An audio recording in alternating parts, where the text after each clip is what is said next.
Hello dear friends, मैं सुमन और स्वागत करती हूँ आपका अपने चैनल आपकी सहेली सुमन में।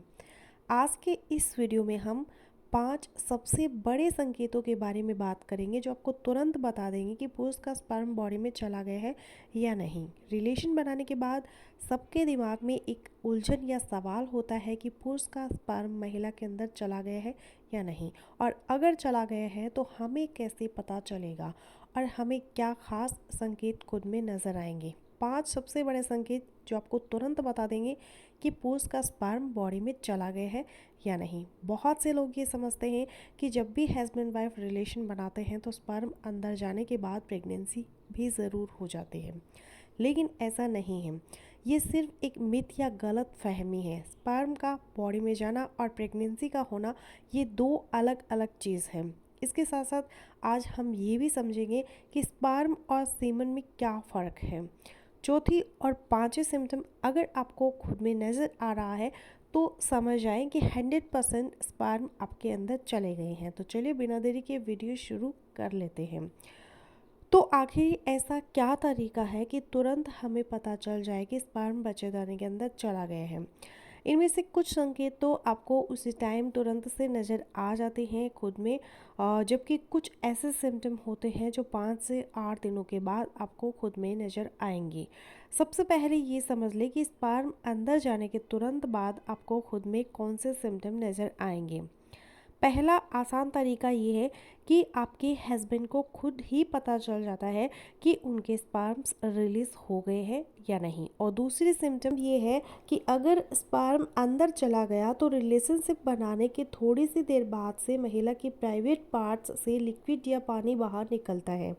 ऐसा इसलिए होता है क्योंकि पुरुष के स्पर्म में दो चीज़ें होती हैं, एक सीमन और दूसरा स्पर्म। स्पर्म वो होते हैं जो आगे जाकर महिला के अंडे से मिलकर गर्भ ठहराने के काम आते हैं, जबकि सीमन वो लिक्विड होता है जिसके अंदर स्पर्म सुरक्षित रहते हैं उस टाइम तक जब तक स्पर्म्स रिलीज नहीं हो जाते। इसलिए महिला की बच्चेदानी के अंदर जब स्पर्म्स अंदर चले जाते हैं तो सीमन के अंदर मौजूद स्पर्म्स आगे अंडे की तरफ चले जाते हैं, जबकि बाकी सीमन या लिक्विड जिसमें एंजाइम या प्रोटीन होते हैं ये सब बाकी लिक्विड वगैरह वापस से बाहर आ जाता है। तो अगर रिलेशनशिप बनाने के बाद महिला की प्राइवेट से लीकेज हो तो समझ जाएं कि स्पर्म्स अंदर चले गए हैं। अगला संकेत और भी ज़्यादा सरप्राइजिंग है और कई लोग अक्सर इसको इग्नोर भी कर देते हैं। तीसरा संकेत ये है कि स्पर्म के अंदर जाने के बाद अगले कुछ दिनों में आपको दो चीज़ें खुद में नज़र आएंगी। पहले ये कि आपको हल्की ब्लीडिंग या स्पॉटिंग होगी या फिर पेट के नीचे हल्का दर्द या चुभन महसूस होगी। ऐसा इसलिए क्योंकि पुरुष का स्पर्म और अंडे के मिलने के तुरंत बाद गर्भ नहीं ठहरता है, बल्कि अंडे को फैलोपियन ट्यूब से निकलकर बच्चेदानी के अंदर आकर बच्चेदानी की दीवार से चिपकना होता है। क्योंकि अंडा बच्चेदानी की दीवार को कूरेदेगा, उससे जुड़ता है, तो फिर इसी वजह से आपको ब्लीडिंग या फिर पेट के नीचे हल्का सा दर्द या फिर चुभन होती है। इसलिए अगर आपको रिलेशनशिप बनाने के 5 से 8 दिन के बाद हल्की ब्लीडिंग या स्पॉटिंग या पेट के नीचे की साइड में हल्का सा दर्द या चुभन है तो समझ जाएंगे स्पर्म्स अंदर चला गए हैं। ये भी दिमाग में रखिएगा कि एक बार में पुरुष के अंदर से वैसे तो लाखों स्पर्म निकलते हैं, लेकिन सिर्फ एक ही अंडे तक पहुंचता है, जबकि बाकी लाखों स्पर्म्स इसलिए होते हैं क्योंकि वो रास्ता बनाने में मदद करते हैं ताकि वो एक स्पर्म अंडे तक पहुंचकर प्रेगनेंसी कर दे।